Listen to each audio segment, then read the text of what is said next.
해야지만 될 거거든요. 그래서 세 번째가 잘못된 경우가 되겠고, 그 다음에 네 번째 인화성, 가연성 물질과 혼합하여 적재하지 말 것. 이것도 옳은 내용이 될 거거든요. 그 다음에 58번으로 넘어가면은요. 58번은 다음 아세틸렌에 대한 설명 중에서 틀린 것은 어느 것인가? 그래서 이제 아세틸렌의 특징에서 잘못된 것 해서 연소 시에 고열을 얻을 수 있어 용접용으로 쓰인다. 이건 옳은 내용이 되겠죠. 용접이나 절단용으로 많이 사용하는 경우가 될 거거든요. 그냥 압축을 하면 폭발을 일으킨다. 이것도 그 분해 폭발 옳은 내용이 될 거고요. 그 다음에 세 번째 이중결합을 가진 불포화 탄화수소이다. 그래서 네 번째 구리, 은과 반응해서 폭발성의 화합물을 만든다. 즉 화학 폭발을 이루는 그 경우가 되겠죠. 네 번째 같은 경우는.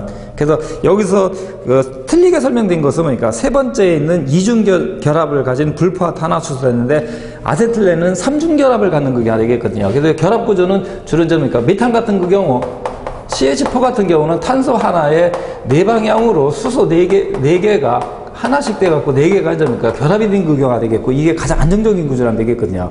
그 다음에 아세틸렌 같은 경우는 C2, 그러니까 H2가 되다 보니까, 탄소 2개, 이 부분에다가, 그러니까 그 수소가 양쪽에 하나씩 있고, 그 다음에 이제 이거 같이 4개로 결합이 되다 보니까 탄소하고 탄소끼리 그러니까 3개가 결합이 되는 그런 구조가 되겠거든요. 그래서 이 부분을 갖고 이제 그러니까 삼중결합, 이런 식으로 표현하는 그게 되겠거든요. 그래서 그 두 번째는 이중결합을 갖는다는 부분이 잘못된 그게 되겠거든요. 그 다음에 또 이중결합을 갖는 그 경우가 우리가 요 앞에 내용에서 공부한 내용은 안 했지만, 그러니까 에틸렌 이 부분이 이중결합을 갖는 대표적인 그게 되겠거든요. 그래서 탄소 2개에다가 그러니까 수소 4개가 이런 식으로 결합이 된 그게 되겠죠. 그래서 여기에 그러니까 2개에서 하나, 둘, 셋, 4개, 하나, 둘, 셋, 4개 이런 식으로 해서 에틸렌 같은 경우는 결합을 갖는 구조가 되는 경우가 되겠거든요. 그 다음에 60번으로 넘어가고서는요. 60번에 아세틸렌에 대한 설명으로 옳지 않은 것은, 그래서 동과 직접 접촉하여 폭발성의 아세틸라이드를 만든다. 이건 옳은 내용이 되겠죠. 그러면 B점과 융점이 비슷하여 고체 아세틸렌은 융해한다. 세 번째, 아세틸렌 가스의 충전 재료는 규주토, 목탄 등의 다공성 물질을 사용한다. 이것도 옳은 내용이 되겠죠. 그 분해 폭발을 방지하기 위해서 다공성 물질을 용기 내부에 집어넣었던 그게 될 거거든요. 네 번째, 흡열 화합물이므로 압축하면 분해 폭발할 수 있다. 이것도 옳은 내용이 되겠거든요. 분해 폭발. 그래서 1번, 3번, 4번은 옳은 내용인데, 두 번째에 B점하고 융점. B점은 끓는 점, 즉 액체가 기체가 되는 점이 B점이 되는 게 되겠죠. 그 다음에 융점은 그러니까 고체가 액체가 되는 그 온도. 그래서 B점하고 융점이 비슷하며, 이거는 옳은 내용인데, 그러니까 고체 아세틸렌은 융해, 그러니까 고체가 녹아서 액체가 된다는 게 되겠거든요. 근데 아세틸렌은 B점하고 융점이 거의 비슷한 그 경우가 돼서 승화가 되는 그런 현상, 고체에서 기체가 되는 현상이 발생하는 경우가 되겠거든요. 그래서 두 번째에 융해한다가 잘못된 그게 되겠거든요.